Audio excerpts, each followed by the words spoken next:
So all this community on the left was completely burned down.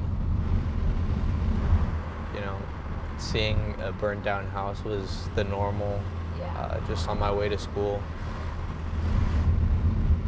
Just these families being able to rebuild and, you know, kind of go back to their lives before the fires. It kind of gives me hope in the community.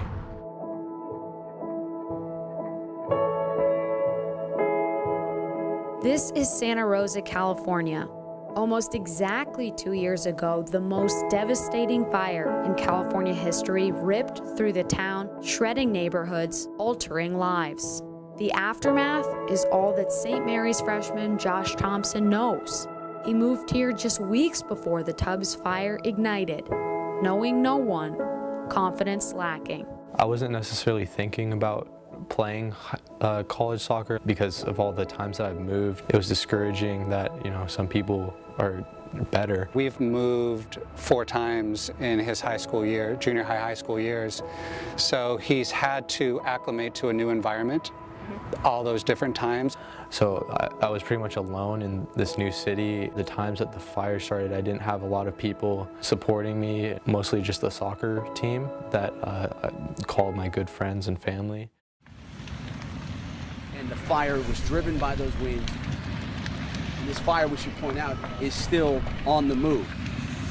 That night, I was awake because I couldn't sleep and was looking out the windows, and it seemed like it was just foggy. And I didn't think much of it. Another hour goes by, and it was really foggy. So let's just put the suitcases in the car. And our last trip back up the stairs, and there's a big hill on the back side of our apartment building.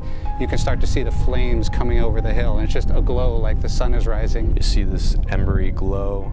At that moment, I knew this is real. It could take away my home. This could take away lives. I was just in shock, to be honest.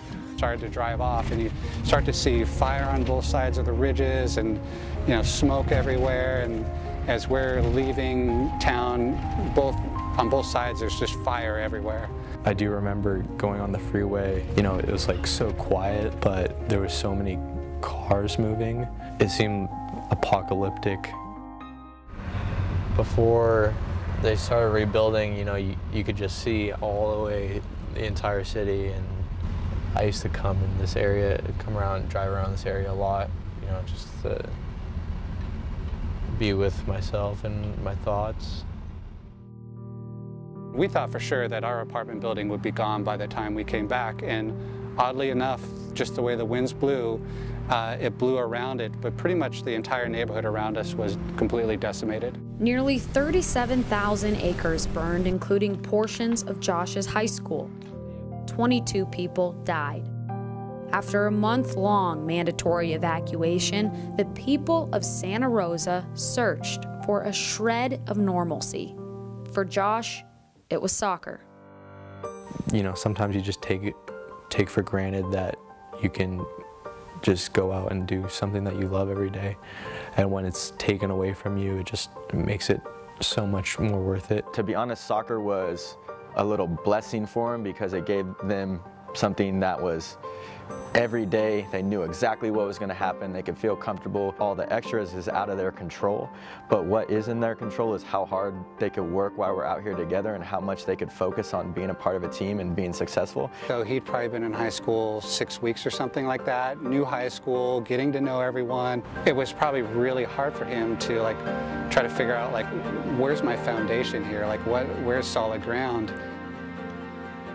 Soccer became that release and that opportunity to just focus on something that didn't seem like it had been destroyed by the fire.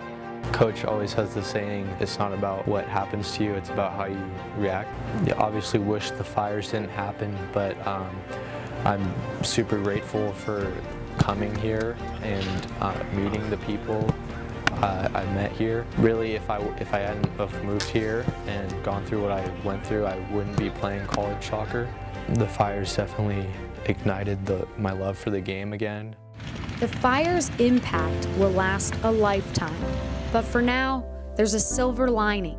An example of resiliency to call back to when things get tough for Santa Rosa and for Josh. And that's why we love sports, right? Because they mimic life. The fires, I mean, that was out of Josh's control. I mean, moving to Santa Rosa was out of Josh's control. What he could control was, you know, putting himself out there. It would have been easy for a young kid to just get down or say, woe's me about what's been going on in their life, but he chose not to do that. Look at the opportunity he has right now. Top 10 in the country. I mean, it shows what hard work will do for you and when you stay focused in all the right areas. Just kind of watch the process of rebuilding, watch the trees kind of start growing again. I definitely think that I'm emotionally attached to it. You know, it wasn't the greatest experience overall, but I'm most definitely grateful for it. Definitely have a lot more good memories than bad here.